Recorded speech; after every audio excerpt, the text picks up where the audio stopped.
آپ نے فرمایا اپنے بیٹے کو، حسن یاد رکھو تم آخرت کے لیے پیدا ہوئے ہو. آپ ایسے سمجھیں جیسے مولا علی شیر خدا رضی اللہ تعالیٰ عنہ آپ میں سے ہر ایک کے ساتھ مخاطب ہیں. آج رات یوں سمجھیں، آپ سے مخاطب ہیں، اپنے شہزادے حضرت امام حسن مجتبیٰ کے ذریعے آپ میں سے، ہم سے ہر ایک کے ساتھ مخاطب.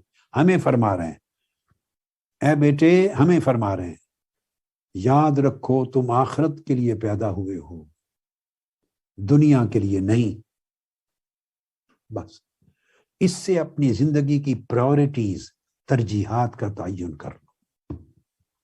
یعنی پیدا ہی آخرت کے لیے ہوئے، آئے دنیا میں ہیں مگر دنیا میں آئے آخرت کے لیے. آپ سوچیں گے پھر دنیا میں کیوں آئے ہیں جب آخرت ہی کے لیے آنا تھا؟ تو نہیں، دنیا میں امتحان دینے آئے. دنیا میں امتحان دینے آئے. یہ امتحان گاہ ہے، آرام گاہ نہیں ہے. یہ دنیا امتحان گاہ ہے، آرام گاہ نہیں ہے. اور مجھے بڑی حیرت ہوگی اور بڑا تعجب ہوگا اس شخص پر جو اپنی امتحان گاہ کو آرام گاہ بنا لے.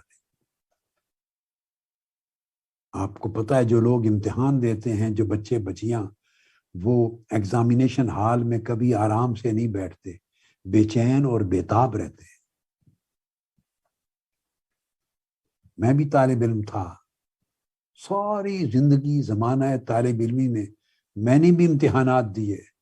مجھے تو یاد نہیں کہ کبھی زندگی کے کسی ایک امتحان میں آرام سے بیٹھا ہوں. بس یہ پوری زندگی امتحان گاہ ہے، آرام گاہ اگلی منزل ہے آخرت کی.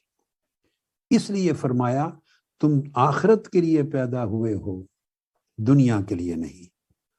اور پھر آگے فرمایا بیٹے، اور یہ مولا علی المرتضیٰ گویا امام حسن مجتبیٰ رضی اللہ تعالیٰ عنہ کے وساطت سے آپ سے مخاطب ہیں. فرما رہے ہیں بیٹے تم فنا کے لیے خلق کیے گئے ہو، بقا کے لیے نہیں.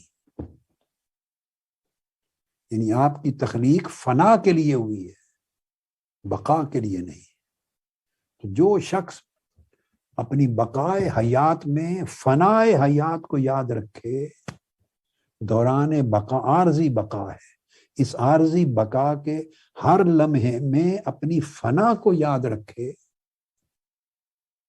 وہ امتحان میں کامیاب ہوتا ہے.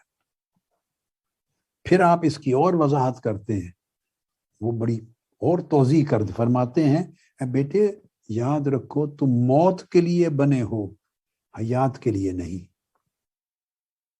تمہیں موت کے لیے بنایا گیا ہے، زندہ رہنے کے لیے نہیں بنایا گیا. سو زندگی کو اپنی موت کی خدمت میں گزارو. یہ میں سمجھا رہا ہوں، میرے لفظ ہے. سو زندگی کو اپنی موت کا خادم بنا دو، دنیا کو اپنی آخرت کا خادم بنا دو،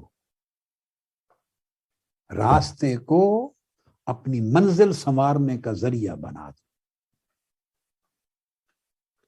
اگر آپ یہ بات سمجھ جائیں ان 10 راتوں میں، اول تو آج کی رات سیدنا میں کیا کہوں گا، میرے خطابات کیا ہوں گے، وہ کیا معنی رکھتے ہیں، ان کی کیا وقعت ہے، ان کی کیا حیثیت ہوگی. بے حیثیت ہوگا میرا کلام اس نصیحت کے مقابلے میں جو مولا علی المرتضیٰ علیہ السلام کرم اللہ وجہ الکریم رضی اللہ تعالی عنہ نے کر دی ہے. ہم تو خوشہ چین ہیں، ان کے دسترخوان کے جو ریزے ہوتے ہیں اسی کو کھانے اور آپ کو کھلانے والے لوگ ہیں. اصل بات تو وہی ہے جو انہوں نے کر دی. فرمایا بیٹے تم یاد رکھو موت کے لیے بنے ہو، زندگی کے لیے، حیات کے لیے نہیں. اور تم ایک ایسی منزل ہو، ایک ایسی منزل، ایک ایسے مقام پر ہو، ایسے مقام پر ہو جو آخرت کا ساز و سامان تیار کرنے کے لیے وہ مکان بنایا گیا ہے. کیوں کہ یہ مقام یعنی زندگی یہ آخرت کی گزرگاہ ہے، صرف اس زندگی سے گزر کے آخرت کی منزل تک پہنچنا ہے، منزل آخرت کی گزرگاہ ہے،